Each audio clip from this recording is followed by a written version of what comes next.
Welcome to the Misfit One Lifestyles with Elizabeth Colin. She will awaken and connect with your Misfit One. Are you tired of the ups and downs in your life? Are you ready to live a healthy lifestyle once and for all? We are talking about all aspects of your life. Being fit is not just physical, it's also your mind and soul. Learn how to take steps in your life to move towards your goals. Elizabeth's goal is for everyone listening to the sound of her voice to get fit. Let's get focused, let's get intentional, and let's transform. Now here's your host, Elizabeth Colin. Hey guys, welcome to another episode of Misfit One Lifestyles with your girl, Elizabeth Colin, also known as Misfit One. Check it out. I have a guest today that is someone you are going to fall in love with. She's an actress, producer, author, and an educator. What? She can wear many hats. Welcome, Mara Hall. How you doing? Hey, how you doing? How your mama and how your cousins, how your neighbors and whatnot, how your pastor, who your pastor is. No, I'm just joking. Yes, girl. What church you go to? You know how that's how you be, when you get older, you get recognized by your church and your parents. And your parents. It's all about the community. All about the community. All about the community. I am so happy you are here.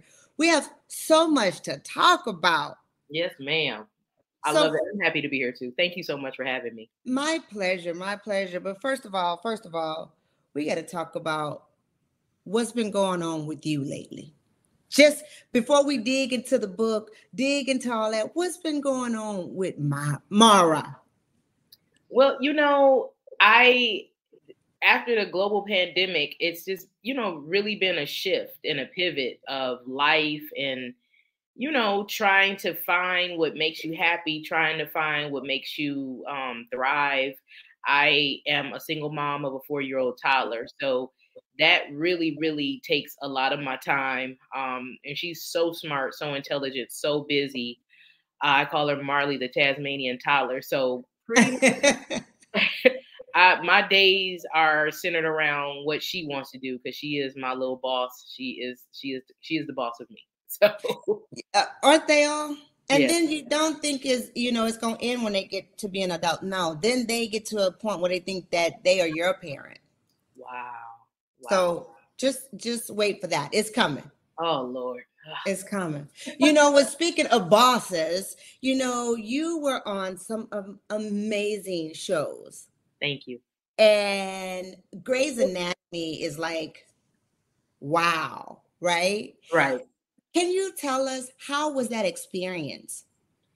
That experience on Grey's was amazing. I think out of all of my TV experiences, that was the best one because the cast and the crew and the producers were just such amazing, kind people. And it just was an amazing experience. Everyone was positive. Everyone was giving. And I initially was only supposed to be on one episode. And because the person who directed my first episode, who was Chandra Wilson, I kind of favor her. She said, no, let me find a role where she can come back and she can recur. So one episode turned into 7. And so that was the blessing and the gift that keeps on giving because, Grey's Anatomy is like in season 20 and they keep showing the episodes. So as an actor, you really want to get on a show that has longevity because of the residual income that comes with that. Right. Y'all hear that? She said residual income. When you wake up and you have deposit, you're like, yeah, I do. Yeah, I do. That just put a smile on your face. Absolutely. Like every quarter you get the check in the mail.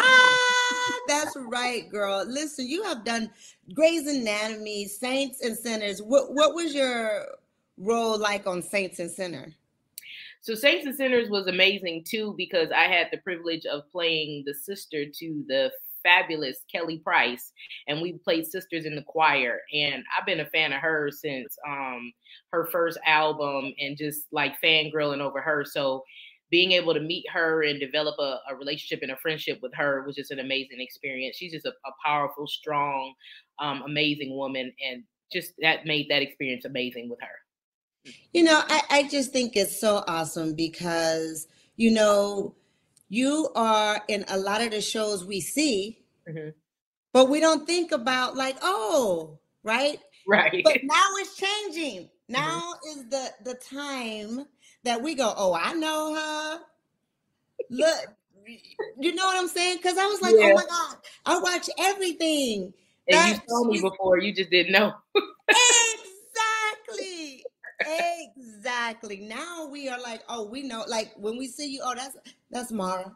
Mm-hmm. Mm-hmm. Yep, I know that's her. her. Mm-hmm. I know her.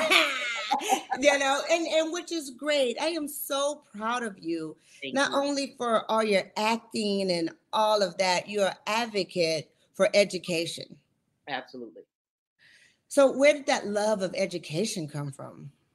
Well, I was in the band in high school. Well, since I was 8 years old, since the third grade, I played instruments, clarinet and the tuba. And when I got to high school, my band director went to HBCU, which is historically Black college. He went to Jackson State University, and he was in the world famous Sonic Boom of the South marching band. And as a freshman, he took us down to homecoming, and it changed my life. It blew my mind. I never seen that many Black people like having a good time, having a party, like the football game, the band, the dancers, just the whole camaraderie and just the Black Right. college experience.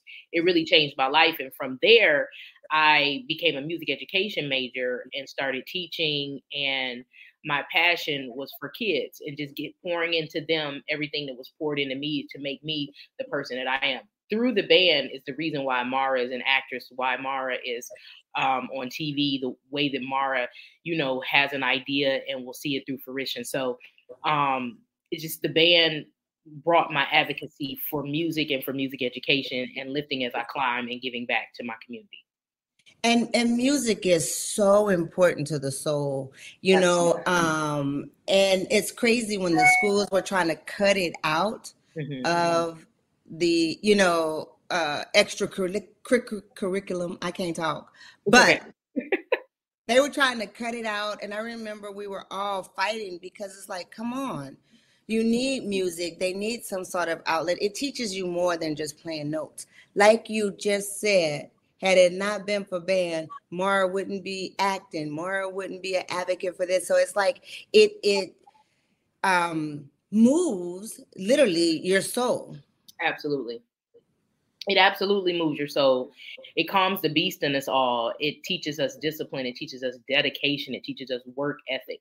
It teaches us how to deal with multiple people, multiple personalities. It's like a real life learning lesson all wrapped up in one by learning an instrument, whether you're using a woodwind brass percussion instrument, or even if you're in the choir or if you're in the orchestra. Like all of it just are amazing skills that are transferable, that you can use for the rest of your life. And girl, you needed those skills. Yes. Absolutely. You needed those skills, because when we think about your book, which is called Love Bombing, boop, boop, boop, boop.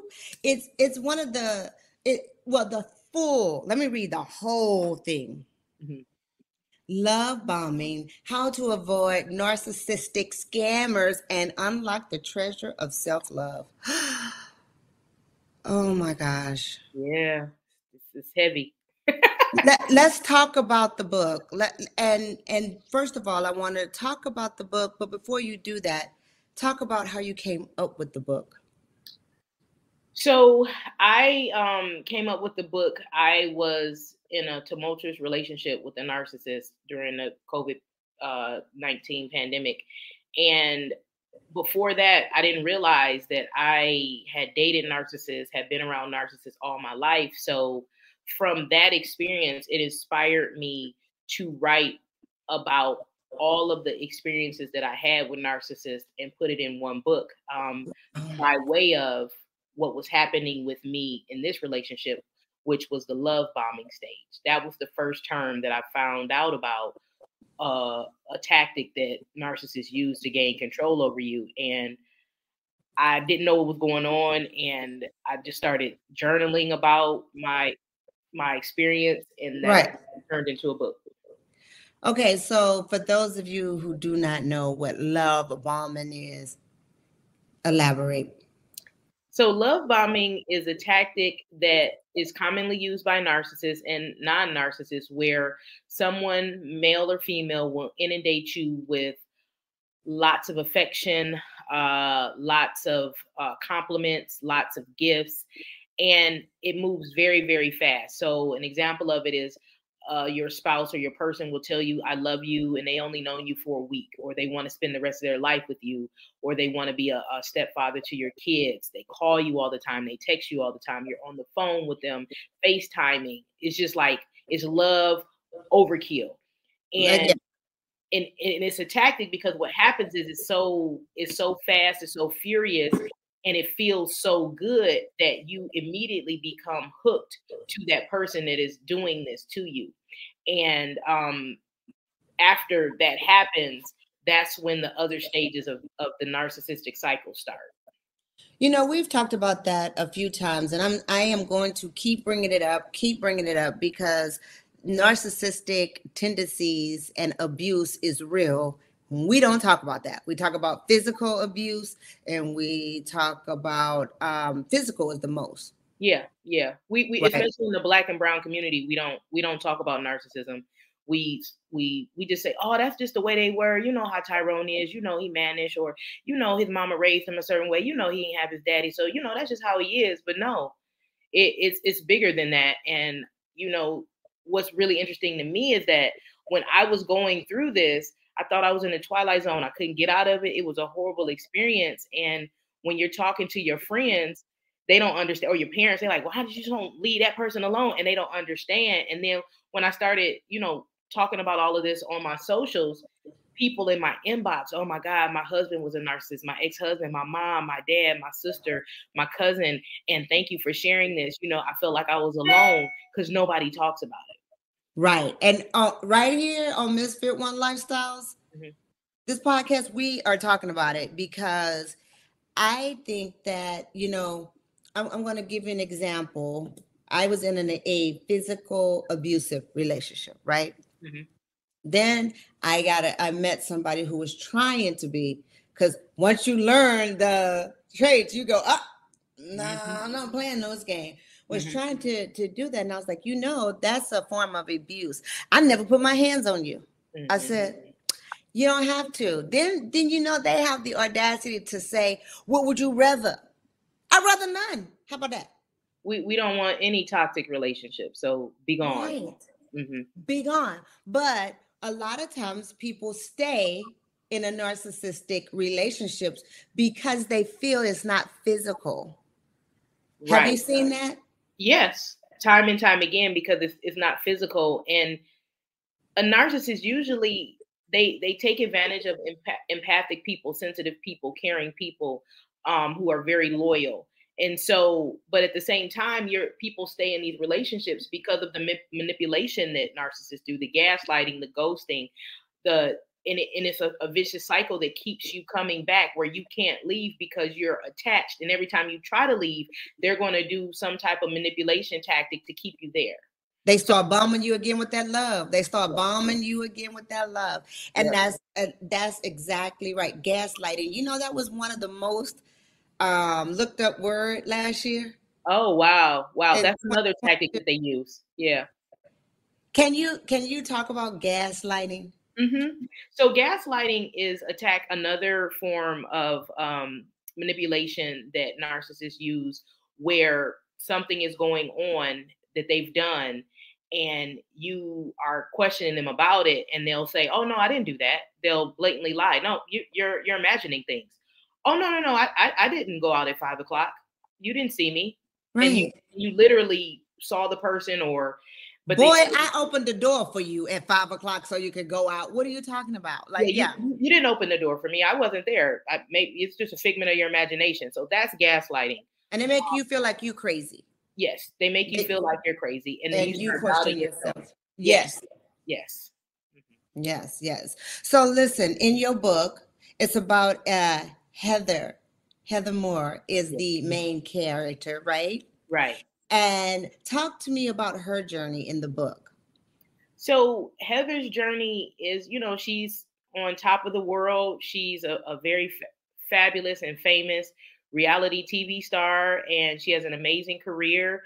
And she is recently she was going through a divorce. She's a single mom, and she meets this guy on this online streaming app, and he sweeps her off of her feet. He's the best thing since sliced bread. He's very attractive.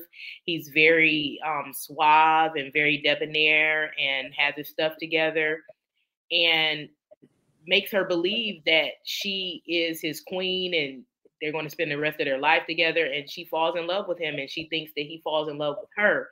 But little does she know, it's all a lie, because he has a girlfriend. He has several other women that he's dating that he didn't tell her about. And as she keeps peeling back the layers, she finds out that he is a narcissist, and that at the beginning of their relationship, he love bombed her, and it was all a lie. And I got it. I have to read this. And everybody else who is listening is like this. Like, where can we get it right now? Like, where can we go? Well, you can go to my website, www.lovebombingthebook.com. You can purchase it there, but it's also available, and it will be available on Amazon, Apple Books, Barnes and Nobles, all of the different places where you can buy books. But you can find it first on my website, or anything that you want to know about love bombing and the different traits of a narcissist. You can look at my social media page at Love Bombing the Book on Instagram. Let's talk about that too. Like, what are the traits for everybody who is listening? I want to make sure that this is a platform where we learn how to really focus on ourselves, set boundaries, have intentional relationships, because that is what really transforms your life, right? Mm-hmm. So can we talk about some of the traits? Because before we talk about it, I hate to say that brown and black has a different set of traits, even though they're the underlining are the same, but they are exhibited differently. So can you talk to us about a few of the traits? Absolutely. And, we as Black and brown people, we just call it something different, or we think that it's different because we don't really highlight therapy and getting help. We go to church, we pray about it, we talk to our friends about it.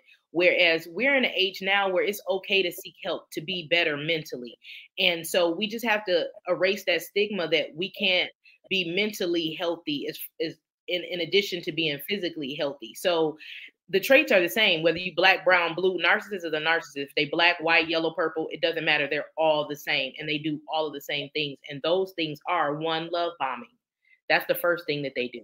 They get you hooked on them through all of the love that they show. The next thing they do is that they devalue you, where they start telling you you're not good enough, or something is wrong with you. You're not the same person that I met. Then they discard you. They throw you away. Okay. And in all of those three processes, they also start gaslighting you. Okay. They start gaslighting you, telling you that you're lying, that you're not telling the truth, that what you see is being made up, it's make believe. And then the last thing they do is they ghost you. Okay. They ghost you because they have somebody else that they're talking to. So they don't have time for you anymore. So they go into the other person, which we call their supply. And then they start that whole process over again with the love bombing to pull you back in. Now, with those 5 different things, which is love bombing, devalue, discard, gaslighting, and ghosting, you also have some other tactics that they use. Future faking, where you're saying, oh, I want to be married to you. Oh, you're my wife. That's one thing. Mirroring in the love bombing stage, usually your narcissist or your narcissistic person will act like you guys are the same. So you'll think that that's your soulmate, and they're not your soulmate. They're just mirroring what they see in you to try to hook you. Breadcrumbing. They give you a little bit of the good love that you got in the love bombing stage, but it's just enough to say, oh, here's a little crumb. You take this crumb. So you get so used to those crumbs, you keep going back for more and more. It is a very deceptive, deceitful, satanic cycle. that they twisted. It's very twisted. It's like it seems, if you could just use all those powers for good. Good. Right. Period. Period. And what's crazy is is you are right. It's just called different things. It's just we go to our pastor, which I think is great, but I want you to go to someone who is a qualified counselor, a certified therapist that can really relate and give you tools to deal with them. So what are some of the tools to once you realize, oh my God. Once you realize that you are in a narcissistic relationship, you have to do a thing called no contact. Where if you don't have any kids or anything, it just means you cut them off completely. No social media, no phone, change your number, block, block, block. Don't have any contact with them, because that's the only way to get away from a narcissist. The only way. If you have kids or you are connected with them, then you do a method called the gray rock method, where they ask you a question, yes, no. You don't have any emotion. It's like cut and dry, down to business, and that's it. As far as healing is concerned, you're going to have to heal on your own time, but it's going to take time. It's going to hurt. It's going to be painful. You're going to want to contact them when you're not supposed to, because there's something out of that love bombing stage that you are trauma bonded with them, and you have these different chemicals like it's like you're addicted to heroin or yeah, that's absolutely. what you feel like, and you can't give that up. So it's just going to take time. I would say the best thing: meditation, praying, journaling, writing down your feelings. Being around people that care about you, being around people who understand what narcissism is and have experienced it, so that they understand, so that they don't judge you for the mistakes that you're going to make, because you're going to make some mistakes. I'm just now, because I know when I used to drive down the street, like certain things would remind me of him, or certain music on the radio will remind me of him. And now it's like I hear those songs or I see those different sites, I don't feel that way. So after 2 years, 3 years, it's taken that long for me to flush it out of my system, where I'm a better person. And even like, because he'll still call from time to time, I still want to pick up the phone, I still want to talk. So, it ebbs and flows, and it's just, you just got to take it one day at a time. Joining a narcissism community or love bombing community, like on my different avenues or my different channels. That's one way. Tell us about your stuff again. How can we connect again? Yeah, absolutely. Please go to my website, www.lovebombingthebook.com. Sign up for my mailing list, because I'm going to be having some events and maybe some summits in the future that will just connect people, victims of narcissistic abuse, just to have someone to talk to, and just a community to lean on. Because when I was going through this, the best thing that helped me was going on Facebook and on Instagram and seeing all those quotes about narcissists and what they were doing, because it just didn't make any sense. It was like I was in a twilight zone. I didn't understand. I was like, why is this person doing this? What is this called? What's going on? And when they just laid it out and I could see it, I was like, oh, this is what he's doing. Oh, so it was like a light bulb that went off, like, oh, this is what was happening. This is good. And it really does take the power away from them, because they use the power of surprise. And you're like, I recognize that. Yep. That's a breadcrumb. Yep. Oh, I recognize that. That's ghosting. Oh, yep. And they like, so it gives you the power back, that instead of feeling so confused all the time. So I really thank you for this, because it's one of the things that I'm going to be pushing so much, because it's important. We want to be comfortable, safe, again, not just physically, but mentally. Right. And to know that you're not alone. Right. Thank you so much. No problem. You're not alone. And, more people than none have experienced this and have been around this. They just don't talk about it. So it's very daunting for me, because I'm sharing some, very personal information, because this book is a self-help book on narcissism, but it's also 50 Shades of Grey meets Zane Sex Chronicles. So it shows what happens, to a woman when she's at the hands of a narcissist that is in doubt of his sexuality and testing the waters and different things. So we talk about all of that. We talk about, men that are not necessarily homosexual, but might be pansexual, that prey on a certain demographic of women, plus size, older women that feel like they can't find a man or men are not attracted to them. So all of these different factors are in there and will resonate with people. Girl. I got to get the book. Like, I cannot wait because this is deep. Oh, it's real deep. and this is not a movie. This is real life stuff. It will be, though. It will be a movie and a TV show. Y'all heard it here first. It's an exclusive. Girl, I really appreciate it. Is there anything before we wrap it up? I got 2 questions. One, how do you take care of you? What does your self-care look like? My self-care is getting my nails and my toes done and going out and having a cocktail, going out and getting massage, going to the movies by myself, traveling to different places, going to visit my family, always going back to my alma mater, Jackson State University, and just being around the band and, loving up on my daughter. That's my self-care. And it's been really hard to really practice that because I'm so busy with this book and getting everything off the ground. But it's very important to take time for yourself. Self-care is not selfish. It's actually self-love. So, that, and then secondly, is it anything you want to tell the people? I want to tell everyone that if you are going through something, you will get through it. Just take it one day at a time, one step at a time, one moment at a time. You are loved. You are amazing. You are great. You are the best thing since sliced bread. I believe in you. You can do anything your heart desires, whatever you want to be, whatever you want to do, you can do it. Please support me. Buy the book. I would love it. Tell your friends, tell a foe, tell everyone you know. Follow me on all my social media platforms at Love Bombing the Book and at Mara_Hall. Thank you. Until next time, you guys. Live fit.